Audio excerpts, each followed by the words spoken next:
Welcome to the Digital Marketing Insights podcast, brought to you by Brightside Digital.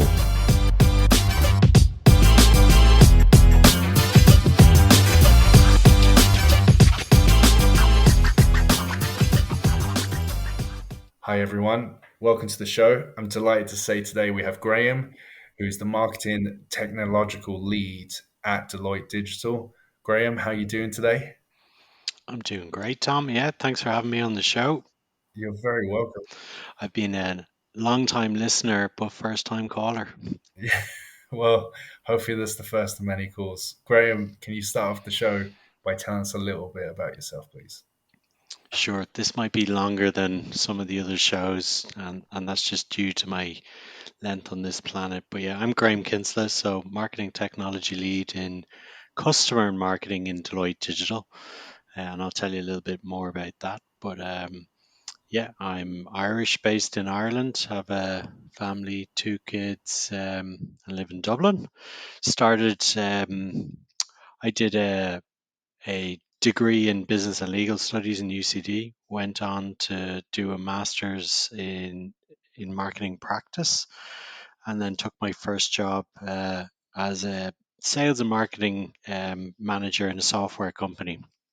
So it was probably my first step into technology, and I was on the business side. I did that for a year, and then ended up in the biggest advertising agency in the country at the time, which was McConnell's.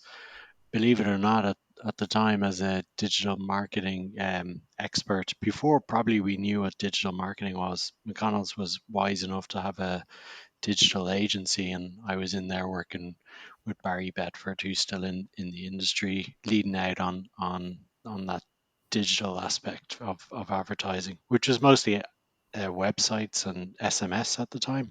There wasn't much more that could be done. And did that for pretty much 4 years. A lot of the team that I worked with there, Tom, went on to become boys and girls and very successful on that. I left to set up my own business, actually, set up a marketing agency called Brand Finesse. And my idea at the time was very ad sales related. So I pitched an idea to Superquin to create new revenue streams for them on their website, on their shopping website, which probably had a handful of people on it at the time. And it was really just taking learnings from in store. So, you walk down the software aisle, you see Coke, but online you see Acme Cola because it starts with an A. That's how it was at the time. And this was really just bringing that branding piece to the categories. And I did pitch that to Superquin and won the business, and worked with them for a couple of years.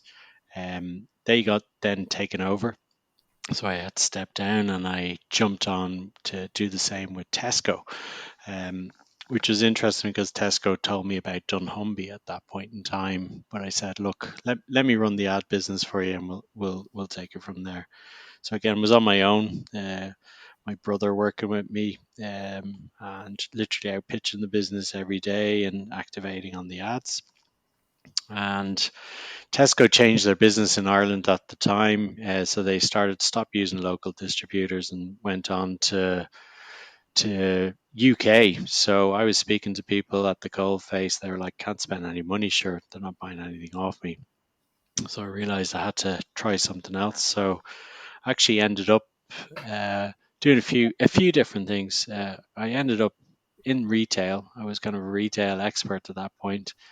I became a supplier to Tesco. I actually bought in container of GoPro cameras directly from GoPro, and the founder of GoPro at the time, now billionaire.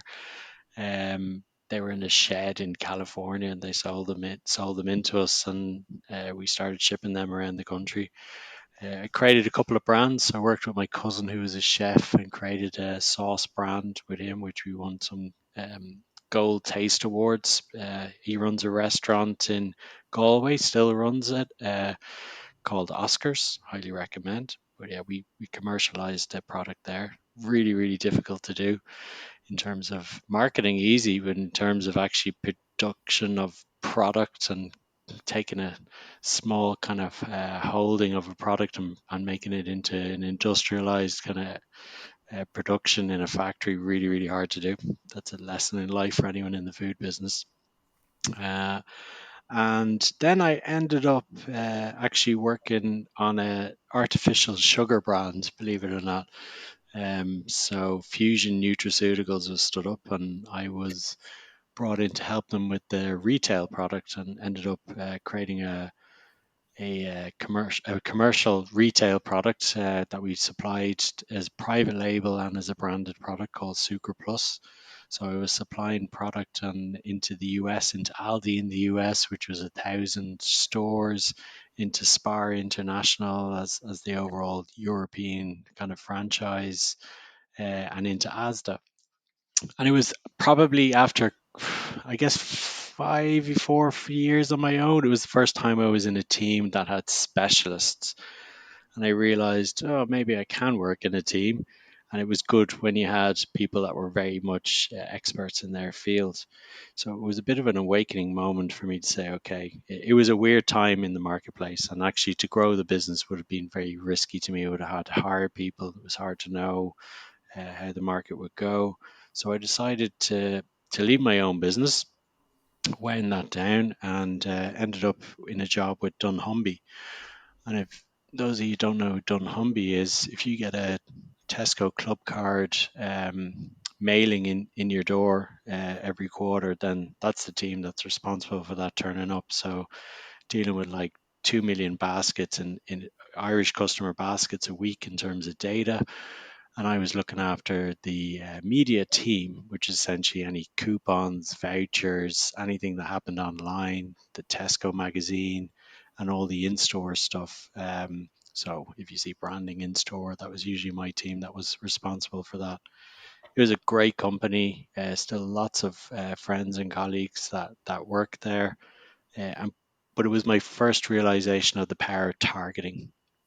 And that's relevant for my digital marketing career because that's really what it's all about, right? And the targeting in dunnhumby was world class. It was down to, if we got about demographics, we didn't really believe in demographics. We only believed what customers purchased, and we targeted based on that. And the whole philosophy of customer first, and what they buy should be their preference. And all we wanted to do is get a customer to buy one more product one more time, which is a saying still use throughout my time, because ultimately that's what it's all about. You either finding new customers, you either getting your existing customers to buy more, or it's not much more than that in terms of dollar value. I spent 4 lovely years in dunnhumby, and then I had a call from a headhunter, and it was interesting because the role was very senior, and I went for it and did well. But the feedback I got was, "Yeah, you're good, but you haven't done anything really purely digital, and you certainly haven't done anything social." And it was one of those moments of, well, kind of want these big roles, but feels like I need to do that. And I ended up at an event and spoke to a friend of mine who was in private equity at the time, and he just bought a stake in Love and Dublin, and he said, "Look, just got into this business. If you want to come in and commercialize it for me, let's talk." I think he was hoping I'd work for free at the time, Tom, but obviously time is precious. Like, I'm not doing this for nothing. Yeah. Anyway, I met Niall Harbison. Love him or loathe him, he is definitely at the split between somebody who really, really got this. He was on the edge of everything, built up a community. He understood content. He certainly understood social. And I was brought in to commercialize that business. So somewhat rip the soul out of it, but make it to make money.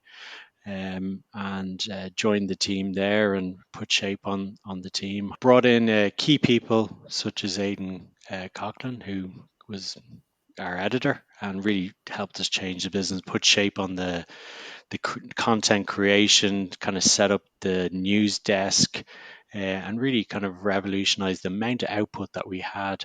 And for me, that was the key. So my lessons in Lovin were, okay, I had to put shape on a team and commercialize the business, launch the business to the ad agencies because they didn't really know what we were.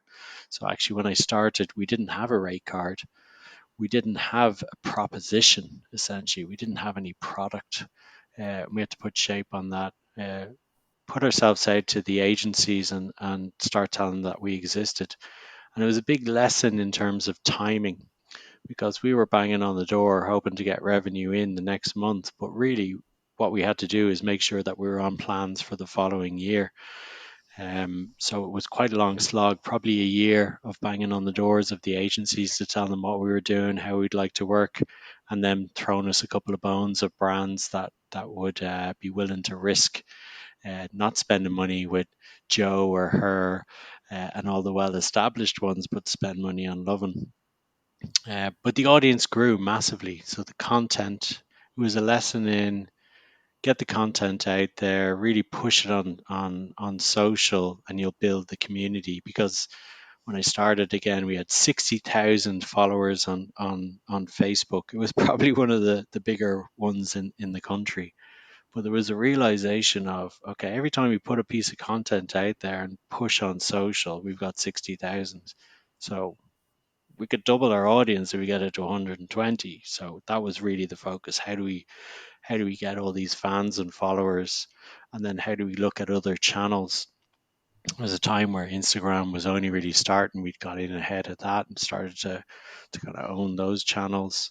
But a real lesson in you got to build an audience, then you got to feed that audience with regular content, and then once you've got that, you're at a point where maybe the brands are interested in talking to you and leveraging your audience and seeing how they can get their message or get your audience's eyeballs to interest in their brands. It was really interesting actually to be on the other side of the agencies in terms of they they need to get a brand to buy an audience, and we had an audience, and really helped me understand the ecosystem there. But the one thing that really I loved in that was understanding how Facebook work, well, Meta as a collective work, but the Facebook tools work, and understanding how the Google tools work. And I say that from being under the hood of actually how could we make money from those channels. So probably would have worked with the Facebook teams and the Google teams to get access to products that we could make money with, and that was the bit that really interested me. It was the automated nature of how we could make money from global audiences rather than having to get a brand and a local advertising agency to buy into us. But it made me really appreciate the tech behind it and how it all stitches together. So I did almost 4 years in Lovin. That seems to be my magic number, about 3.5, 4 years. And I was kind of going through the cycle again. At that stage, I would have thought that we would have sold the business, and that was kind of like build it up, sell it. On to the next one was the plan. But I was getting into another planning cycle and kind of had to check myself in the mirror one day and go, not sure if I really am loving this. And again, with the gut, as soon as you say that, like that's the time to move. So I was reading an article in Adweek, which was talking about the global consultancies, and there was Andy Main, who at the time was the leader of Deloitte Digital, talking about how he was taking over the advertising world and how global consultancies were stepping into, not the whole end to end of, yeah, we'll look at your customer journey, we'll put the technology in place, but we'll also create the content and find the audience and get the content to the audience and close the loop like a full end to end. And I was at the point where I was thinking about who do I want to work for and what do I want to do. And obviously the big tech were on the list. I spoke to a few of them, didn't really find the spot for me. Kind of didn't really want to go into ad agency world because I felt it'd just be client services, and although that was worthwhile, and it wasn't really where I wanted to be. And the Deloitte digital aspect of actually owning the end to end really stood out for me. So I reached out to Dave Conway, who's head of Deloitte Digital, and he told me it wasn't for me, but if I was interested, I should put a pitch together of what I could bring to him. He told me that he met about 10 people that same week and said the same thing to him. And I was the only one that came back to him. So we started a bit of a romance in terms of an official uh, process of here's a role and you'll interview for the role. Um, and I got in there as digital marketeer and kind of bringing that a new kind of capability within the business and bringing it to clients. But it was kind of a hard sell. It wasn't really what we were famous for. So kind of continued to pursue, and I was a bolt on to kind of other digital work that we would have been doing. But I started to investigate Marketing Cloud. I felt marketing technology was where I wanted to be. I understood some of it and started to look at Marketing Cloud and double down on that. We had a very sizable Salesforce practice.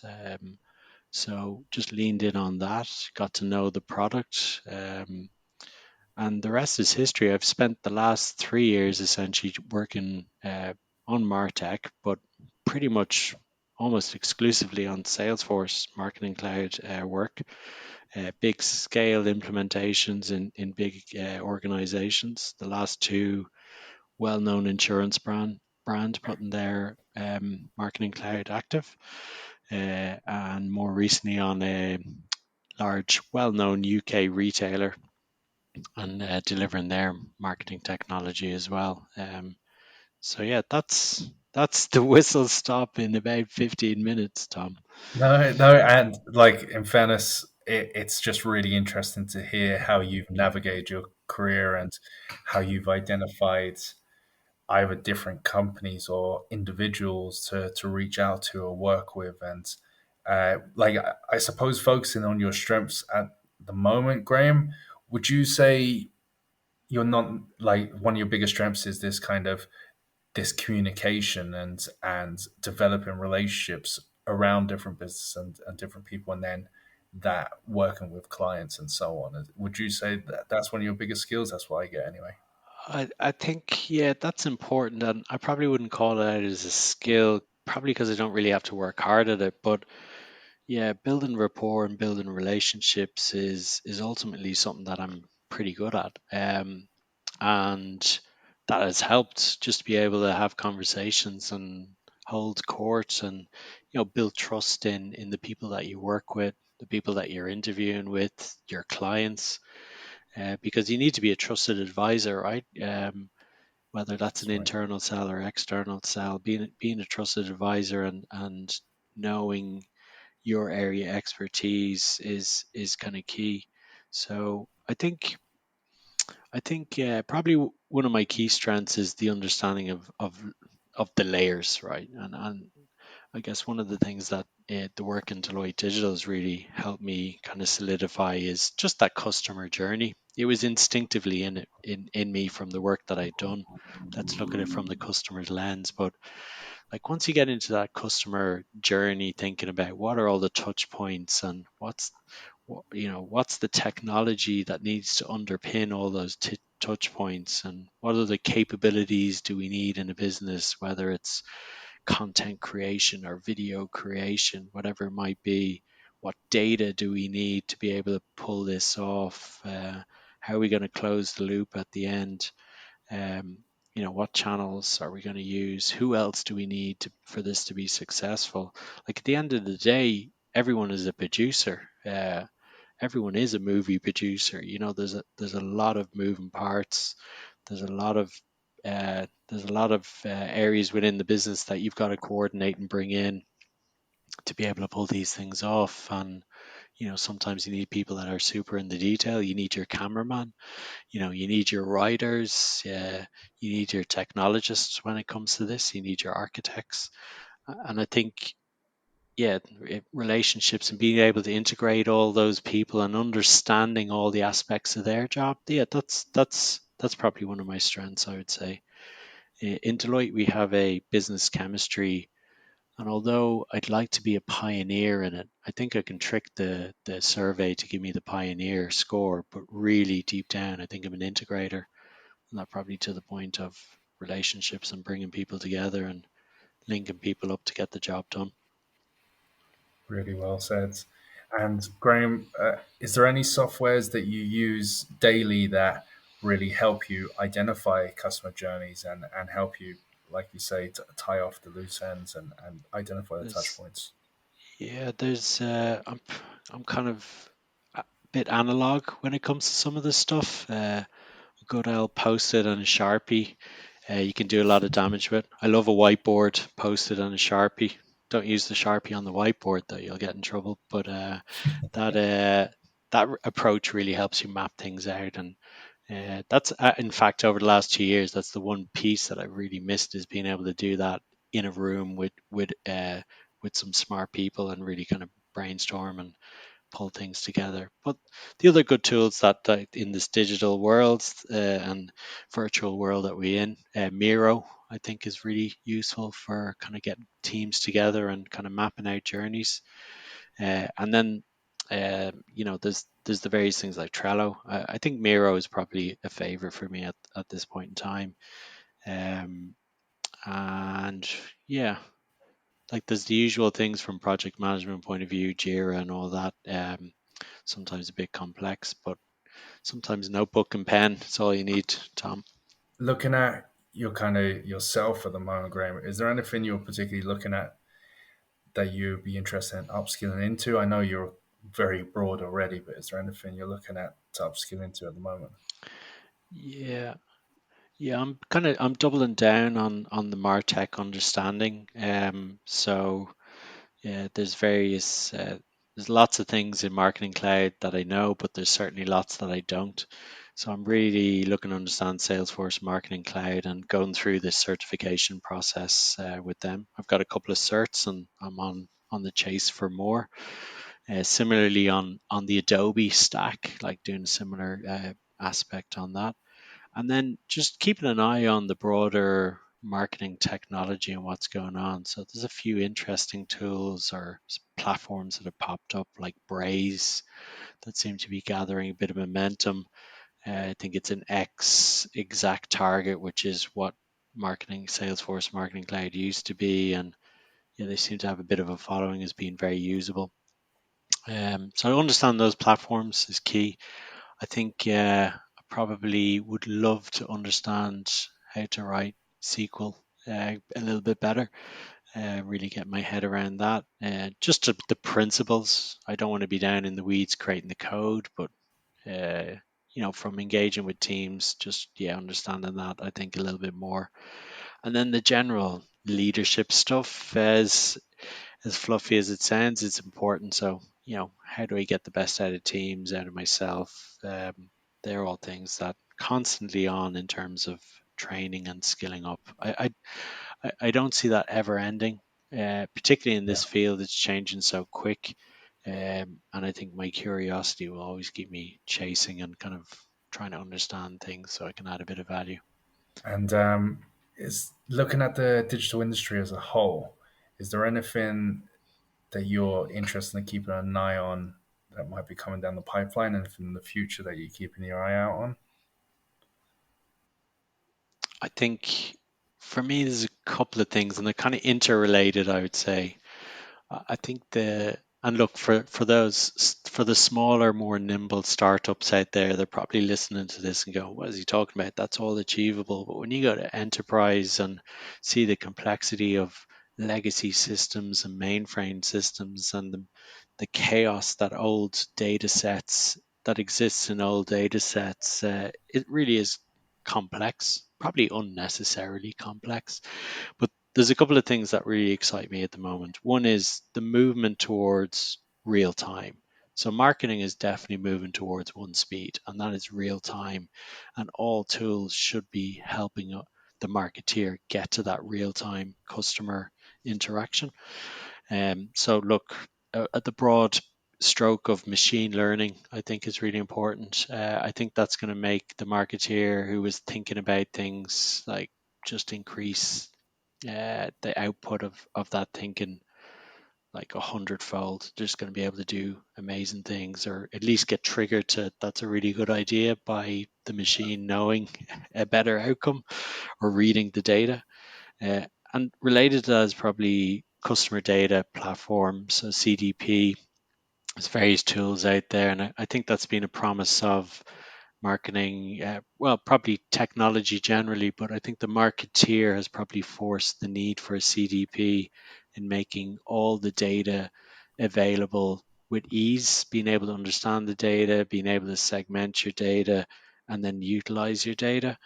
And I think the promise of the CDP is quite exciting from that point of view, and how that will not only make campaigns better, more exciting, more personalized, but just totally increase the speed of synopsis from customer interaction to brand reaching out and winning business. Completely agree. And yeah, I've been playing around with AI content at the moment and finding it absolutely fascinating. I can actually write quite wordy documents that are quite well researched in a very short space of time. So I'm just experimenting with that at the moment. And yeah, it's going to be the future of marketing for sure in some form. Yeah, it's just going to accelerate everything, right? And it's not that the human isn't needed, but it's just where you'd have to try and find the pattern. The machine's just going to find the pattern instantly, right away. Lastly, Graham, we always ask the same question on the show, which is if you could bottle up one personality trait that you have that you could pass on to others, what would it be? This is a really good one. Been thinking about this question. Uh, I want to say curiosity, but I think we're in an industry where people are curious enough to want to find out more. But I think, and this probably changes over time, I think be willing to take the risks. And that can mean a couple of things. And when I looked at the brief, Tom, and thought about the question, it's like don't be afraid in the early days of your career to take a few chances. You can be a little bit reckless, uh, and it will all make sense further down the line. When I think about some of my moves in jobs, and I didn't do many of them, but it all makes sense now. So I would say, what is the best way to bottle that up? It's like take risks. Take risks while you're young. Be a little bit reckless. I would say there's always a learning opportunity. And I think that's brilliant advice. I'd completely agree. Yeah, just fail often, fail regularly, and of course learn from them. But yeah, just keep picking yourself back up. That's it, Graham. We're out of time, but thank you so much for being on the interview. I've loved every minute of speaking with you, and I found so many different areas of your career so interesting. And yeah, I just want to say first and foremost, thank you so much for being on the show. Thanks for having me, Tom. I'm hoping that we get another conversation in the near future. We can bring some other elements together. But yeah, if anyone from the audience Definitely. wants to reach out to me, LinkedIn, best place to get me, and you'll see me posting there regularly.